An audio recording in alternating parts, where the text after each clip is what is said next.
Have you ever felt invisible in a crowd? Like no matter how hard you tried, people looked right past you. Like your body was the one thing standing between you and being truly seen. Like the inches you lacked defined every interaction, every relationship, every moment of your life. There is a man in the Bible who was literally too short to see over a crowd. Zacchaeus, chief tax collector of Jericho, wealthy beyond imagination, powerful in his position, but none of it could change the one thing that defined him: his height. Sounds like a story of compensation, right? Like a man who built walls of wealth to hide behind because he couldn't build physical stature. But what happened next became one of the most iconic moments in all of Scripture. His story appears in just 10 verses of Luke, chapter 19, 10 verses. But within those 10 verses is a transformation so complete, so immediate, so radical that it redefined what it means to be truly seen by God. A moment when Jesus stopped walking, looked up into a tree, and called a man by his real name in front of thousands who had reduced him to what he lacked. Zacchaeus wasn't a victim seeking pity. He wasn't a hero without flaws. He wasn't even particularly likable. In fact, he was everything Israel despised: a traitor, a thief, a collaborator with Rome. He was despised, going nowhere good, with a reputation that guaranteed it. He was simply a man who climbed a tree out of desperation and came down transformed. And what he did next will challenge everything you thought you knew about compensation, identity, and Jesus' willingness to see you first. There's something hidden in this 10-verse story that will only be revealed in the final minutes of this video. Something about why Jesus didn't heal Zacchaeus' body. Something about why being called by your real name matters infinitely more than being made taller. Something that will shatter how you see your own limitations and unlock an encounter that changes everything. So stay with me, because the story of the man too short to see but seen first by Jesus begins now.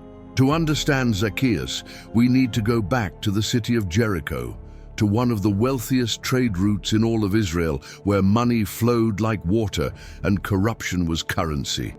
Imagine the scene. The ancient walls of Jericho rising against the desert sky, rebuilt after Joshua's conquest centuries before, merchants shouting prices in the marketplace, the smell of roasted lamb and fresh bread mingling with dust and sweat, coins clinking in leather pouches, donkeys braying under heavy loads of goods traveling from the Jordan Valley to Jerusalem. The air thick with heat and tension, Roman soldiers standing at intervals, hands resting on sword hilts, eyes scanning for trouble. And moving through the crowds, a small figure in expensive robes that couldn't hide his stature.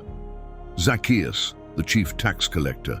People parted when they saw him coming, not out of respect, out of contempt. Mothers pulled their children closer. Men turned their backs. Women whispered curses under their breath. Zacchaeus was rich, yes, wealthy beyond most men's dreams.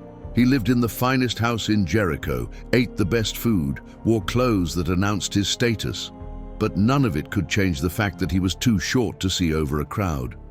And in a culture that equated physical stature with honor, he would never measure up. So he did what many people do when they can't change how they look. He changed how much he had. He became a tax collector, not just any tax collector, the chief tax collector, the man who oversaw all the other collectors in the region, the man who took Roman money and took extra for himself.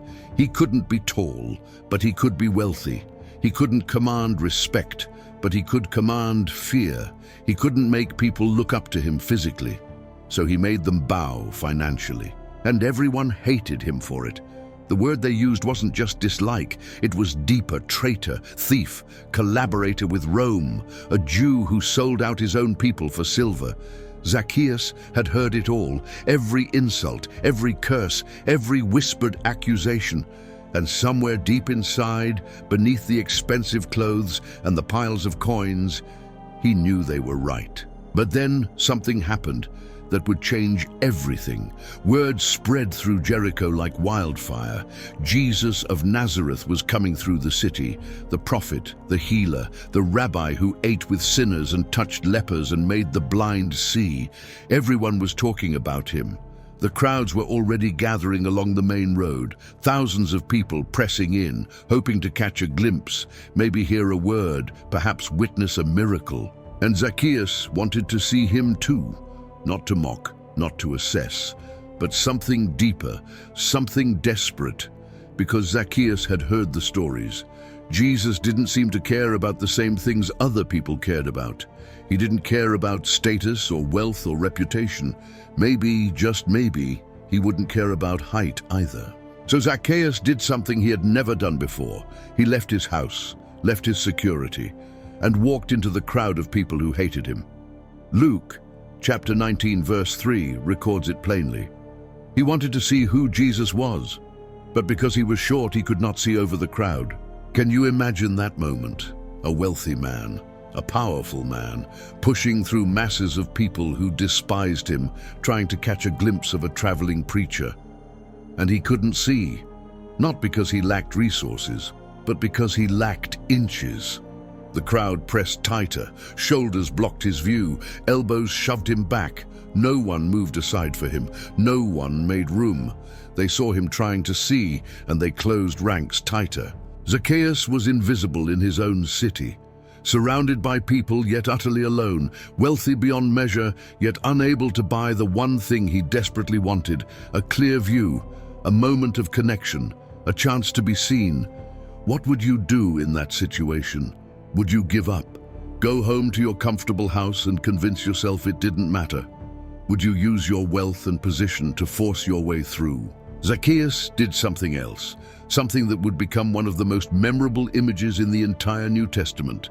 He ran, a grown man, a chief tax collector, in expensive robes, running ahead of the crowd like a child, and then he climbed. He found a sycamore fig tree along the route Jesus would take, grabbed the lowest branch and pulled himself up, his fine robes catching on bark, his dignified appearance completely abandoned.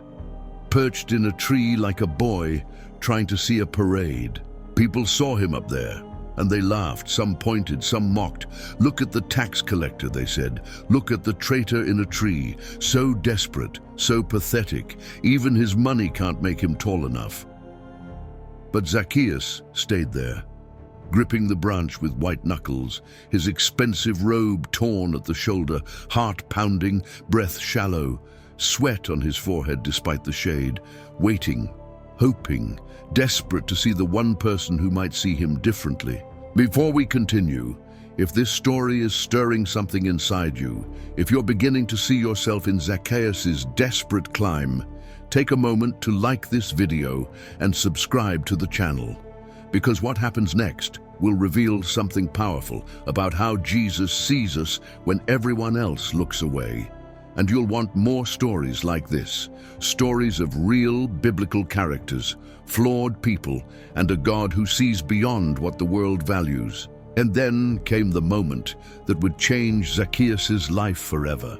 Jesus was walking through Jericho, the crowd pressing in from all sides, thousands of voices calling his name, hands reaching out to touch him, people shouting questions, begging for healing, crying for attention. Any other person would have walked right past that tree. Any other rabbi would have been too focused on the important people, the religious leaders, the crowds at eye level demanding his attention. But Jesus stopped. Right beneath that sycamore fig tree. He stopped walking. The entire procession halted. The crowd fell silent, confused. Why was he stopping here? What was he looking at? And then Jesus did something that no one expected. He looked up. Picture the scene in vivid cinematic detail. The dusty road packed with thousands of people. The afternoon sun filtering through sycamore leaves casting dancing shadows. Jesus standing still in the middle of controlled chaos, his eyes moving upward, the crowd following his gaze, necks craning, wondering what had caught his attention. And there, Perched on a branch above them, a small man in expensive robes, hands gripping bark, robe torn at the shoulder, face a mixture of hope and fear and shame. The whispers beginning, the recognition spreading through the crowd like a shockwave. That's Zacchaeus, the tax collector, the traitor, the thief. What is Jesus doing? Why is he looking at him? And Jesus spoke, Luke chapter 19, verse 5. Listen to these words carefully. Zacchaeus, come down immediately. I must stay at your house today. He called him by name, not tax collector, not sinner, not short man in a tree. Zacchaeus, his actual name, the name his mother had given him, the name that meant pure or innocent in Hebrew, the name that had become a curse word in Jericho. Jesus spoke it with dignity, with invitation, with authority. Can you imagine what that felt like? To be called by your real name when everyone else called you every name but that? To hear your actual identity spoken aloud by someone who didn't spit when he said it? And Jesus didn't just call his name. He invited himself to Zacchaeus' house, not as an obligation, not as a favor Zacchaeus had to beg for. I must stay at your house, as if it was necessary, as if Jesus had planned it, as if this moment in this tree with this despised man was exactly where Jesus intended to be. The crowd erupted. The Bible says they all saw this and began to mutter. That's polite biblical language. They were furious, outraged. He has gone to be the guest of a sinner, they said. How could a prophet, a holy man, a rabbi, eat with a traitor, sleep under a tax collector's roof, share a meal with someone who stole from his own people? But Zacchaeus didn't care what they were saying anymore, because Jesus had called his name. Jesus had looked up. Jesus had seen him first. The Bible records what happened next in one simple verse, but the transformation it describes is seismic.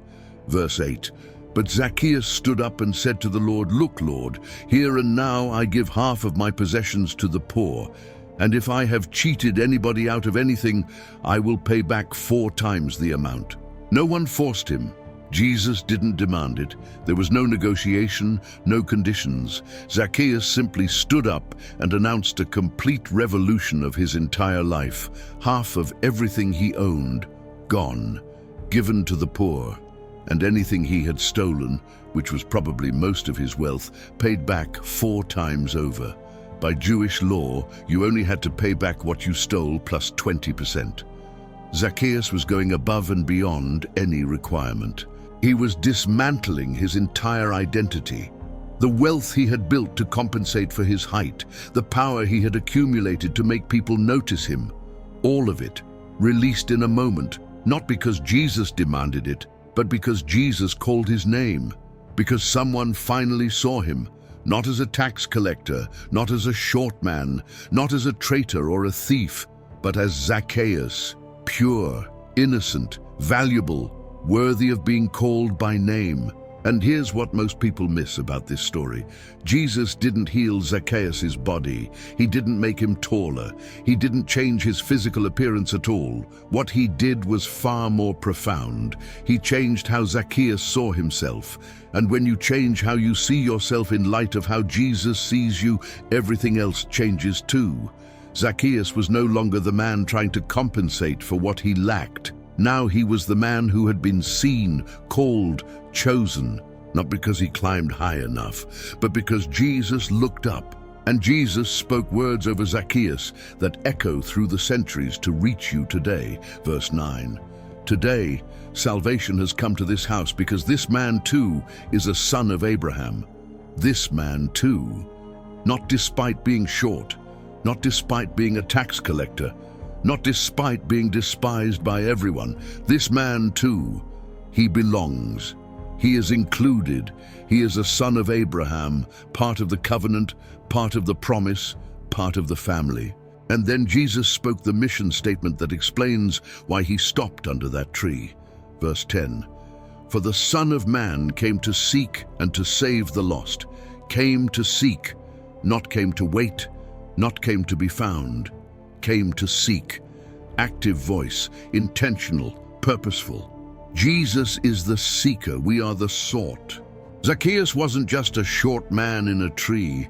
He was a living picture of every human attempt to reach God through our own effort. Think about it. Zacchaeus climbed up. He elevated himself. He tried to get high enough to see Jesus. That's what religion does. That's what human effort does. We climb, we try to elevate ourselves. We think if we can just get high enough, spiritual enough, good enough, God will finally notice us. But Jesus didn't wait for Zacchaeus to climb high enough. Jesus looked up first. While Zacchaeus was still climbing, Jesus was already seeking him. Luke chapter 19 verse 10 explains why. For the Son of Man came to seek and to save the lost, not to be sought by, to seek.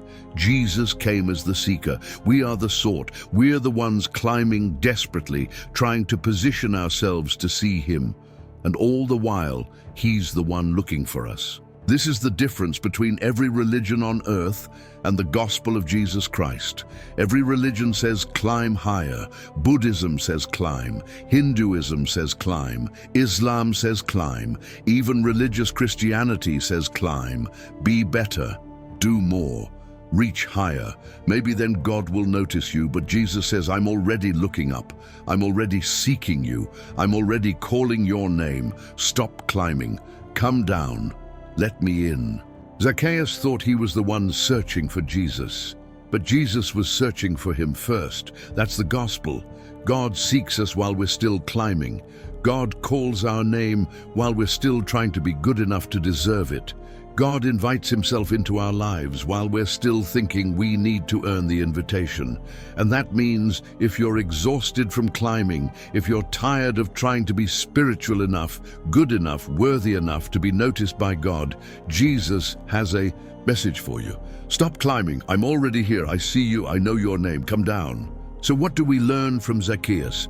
First, your physical limitations don't limit God's purpose. Zacchaeus was too short to see over crowds, significantly short.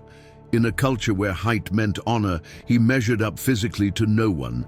But Jesus didn't make him taller, he made him matter. You might be too short, too tall, too heavy, too thin, too dark, too pale, too something that you can't change. And you've spent years trying to compensate, trying to be noticed in other ways. But Jesus doesn't need you to compensate. He just needs you to position yourself where he can call your name. Second, compensation reveals desperation. Zacchaeus became wealthy because he couldn't become tall. He accumulated money because he couldn't accumulate respect. He built a reputation as a thief because he couldn't build a reputation as honorable. His compensation revealed his wound. And here's the truth. Whatever you're overcompensating for is probably the very thing Jesus wants to address. You don't need to be the richest to matter. You don't need to be the smartest to be valued. You don't need to be the most successful to be seen. You just need to be willing to climb the tree, to abandon dignity, to admit desperation, to position yourself where Jesus can find you. Finally, transformation follows being called by name. Zacchaeus didn't change his life before Jesus called him. Jesus called him first, named him, invited himself in, and the transformation was immediate. When you finally hear Jesus call your real name, when you finally understand that he sees you, not as the world sees you, but as he created you to be, everything changes. Not because you have to change to earn his love, but because his love changes you from the inside out. Jesus didn't say, clean up your life and then I'll come to your house. He said, I'm coming to your house today. And Zacchaeus cleaned up his life as a response to being called, not as a requirement to be called. So the question isn't, am I good enough for Jesus to notice me? The question is, will I position myself where he can call my name? Will I abandon my dignity? Will I climb my tree? Will I admit my desperation? Because Jesus is already looking. If Zacchaeus' story has touched your heart today, I want you to do 3 things. First, leave a comment below and write, Jesus called my name. Because maybe today is the day you stop trying to compensate for what you lack and start believing that Jesus sees you exactly as you are. Maybe today is the day you hear your real name, not the labels the world has given you, but the identity Jesus speaks over you. Second, subscribe to this channel and turn on notifications. Every week we bring you forgotten biblical characters with powerful lessons, real stories of flawed people and a perfect God, messages that show you how Jesus sees beyond what the world values. Stories that don't focus on your performance but on His presence. Stories that remind you that you're not too short, too tall, too broken, too messy, or too anything for Jesus to stop, look up, and call your name. Third, share this video with someone who needs to hear it, someone who's been trying to compensate for something they can't change, someone who's built walls of achievement or wealth or success to hide their insecurity, someone who's climbed trees of their own making, just hoping to be noticed, someone who needs to know that Jesus doesn't wait for us to be impressive. He seeks us first.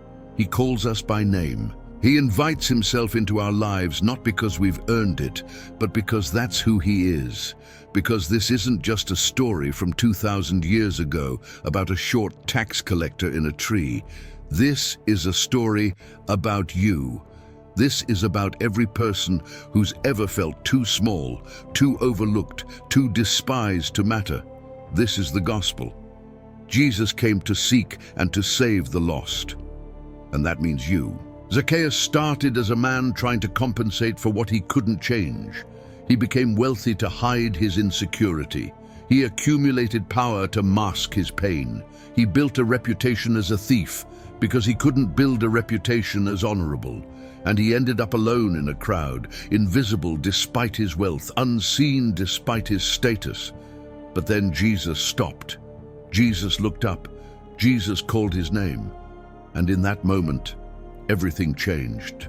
The difference, one moment of being truly seen, not judged, not assessed, not measured, seen, called, invited, named. That's the difference between compensation and transformation. Compensation says, I'll build myself up until people have to notice me. Transformation says, Jesus noticed me first, and now I don't need to prove anything. Compensation says, I'll accumulate enough wealth, enough success, enough achievement, and maybe then I'll matter. Transformation says, Jesus called me by name and that's the only validation I need. Compensation says, I have to climb high enough for God to see me. Transformation says, Jesus looked up first. He sought me. He found me. He called me.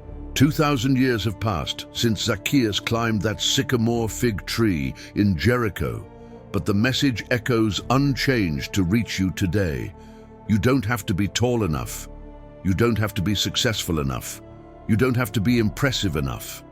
You just have to be willing to abandon your dignity, admit your desperation, and position yourself where Jesus can find you. And here's the truth that will set you free. He's already looking for you. He's already seeking you. He's already preparing to call your name. Not because you've climbed high enough, but because He came to seek and to save the lost. And that includes you. Today, you might be in your own tree, trying to see over the crowd, desperate to be noticed, wondering if anyone sees you, building compensation after compensation, hoping something will finally make you visible. And Jesus has the same message for you that He had for Zacchaeus. I see you, I know your name. Come down. And the answer is you. No matter how many times you've been looked over, no matter how many crowds have pushed you aside, no matter how many years you've spent trying to compensate for what you lack, no matter how desperate your climb has been or how undignified your tree, Jesus stops. Jesus looks up. Jesus calls your name, not the names the world calls you, not the labels people have assigned, your real name, the identity He gave you before you ever tried to earn it. The name that means you matter, you belong, you are seen, you are called, you are loved. Don't let your story end in a tree. Don't spend the rest of your life trying to compensate for what only Jesus can address. Don't let the crowds define your worth or your height determine your value. Come down, let Him in. Hear your name spoken with dignity, with love, with purpose. Because Zacchaeus didn't stay in that tree. He came down, he opened his house. He let Jesus in. And when Jesus enters your life, when he calls you by your real name, when he sees you as you truly are and loves you anyway, transformation is inevitable. Not because you have to change to earn it, but because his love changes you from the inside out. May the story of Zacchaeus remind you today that Jesus doesn't wait for you to be tall enough, impressive enough, or worthy enough. He seeks you first. He calls you by name. He invites himself into your life because that's what love does. It seeks, it finds, it calls, it saves. God bless you deeply. Until the next story.